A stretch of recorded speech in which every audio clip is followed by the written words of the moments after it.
Hello everyone, welcome to keep learning by Swapnil. आइए question देखते हैं क्या कह रहा है। The acceleration of the particle is zero as measured from an inertial frame of reference. Can we conclude that no force acts on the particle. तो इसका मतलब ये नहीं होता है कि अगर मैं किसी फ्रेम ऑफ रेफरेंस से किसी को ऑब्जर्व कर रहा हूँ तो उसके ऊपर नेट फोर्स जीरो है, इसका मतलब उस पर किसी भी प्रकार का फोर्स नहीं है।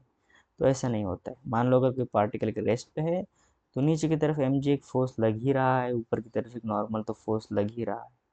नेट फोर्स हम इससे ज़ीरो कहेंगे। इसका मतलब ये नहीं कि इसके ऊपर कोई भी एक्सेशन नहीं है, इसका मतलब फोर्स नहीं है। तो फोर्स तो होगा ही, वो बैलेंस आउट कर देगा या फिर नेट फोर्स जीरो दे देगा। इसकी वजह से एक्सेशन जीरो हो सकता है।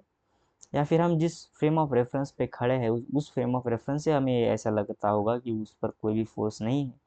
जैसे मैंने अर्थ और सन का हम एग्जांपल हमेशा देते हैं कि हम अर्थ पे जब हम खड़े रहते हैं तो हमें ऐसा लगता है कि हम रेस्ट पे है, अर्थ यानी रेस्ट पे है और सन रोटेट कर रहा है। पर ऐसा नहीं होता है। अगर हम सन के फ्रेम ऑफ रेफरेंस से देखें तो सन स्टेशनरी हो जाएगा और अर्थ रोटेट करेगी। सो आई होप आपके इसके पीछे का लॉजिक आपको समझ में आया होगा। अगर वीडियो अच्छा लगा तो चैनल को सब्सक्राइब कर दीजिए, वीडियो को लाइक कर दीजिए। मिलते हैं नेक्स्ट वीडियो सोल्यूशन में। कीप लर्निंग विद स्वप्निल के साथ।